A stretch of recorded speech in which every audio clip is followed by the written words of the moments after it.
না ভাই, বিয়ে না দিয়ে আপনি তো যাতে পারবেন না। ফাজলামো করবা না বাহা। আর তুমি আমার আব্বা করতেছো কিসের জন্য?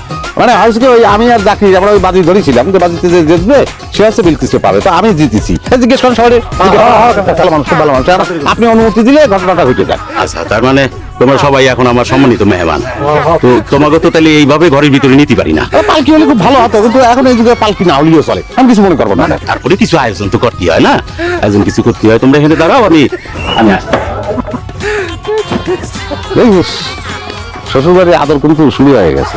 হ্যাঁ, তো আদরের পরে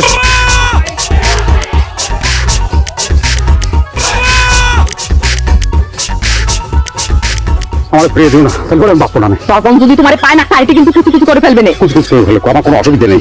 তোমার যদি না পাই বড়িতে জানলে খেলে আপনিও জান, আমি রাখবো না। তোমার এসব বাজি ফাজি না আমি মানি নেই। তুমি যদি এখন এই বাড়িতে বের না হও তাহলে কিন্তু তোমার আর দুটো বেরিয়ে করছি, কিন্তু শুরু করছি এসব বাজি ফাজি কিন্তু আমি থাকবো না, সব ছাড়িয়ে দেবো, বিশ্বাস করো। তোমার না পারলে মরে দেবো, দেখো না তুমি। এই বাহার, ওর হাত ছাড়। এই যা যা, ওরে ধরিয়ান ওরে।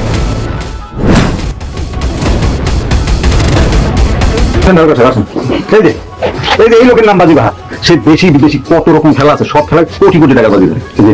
এই তাকে নিয়ে চল, চলো। একটু দাঁড়ান। আরে কি করতেছো তুমি? জানো সে কত বড় অপরাধী? আপনি চুপ করেন।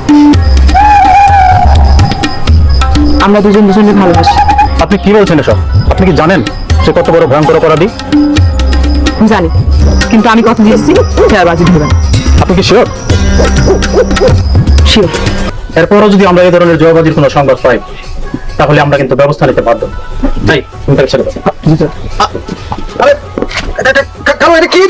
আমার মেয়ের মুখের উপরে আমি কোনো কথা বলি না, সেটা তুমি জানো। কি কথা দিছিলাম মনে আছে তো? জীবনে আর কোনোদিন বাজি ধরবেন না। কিরম করে জানো? জীবনটাই তো আমার মেয়ে, জীবনটা কি আমার একলা আছে ভাই? জীবনটা একলা, জীবনটা জীবনে হয় না, জীবনটা হচ্ছে দুজন। আবার আমি দেখলাম।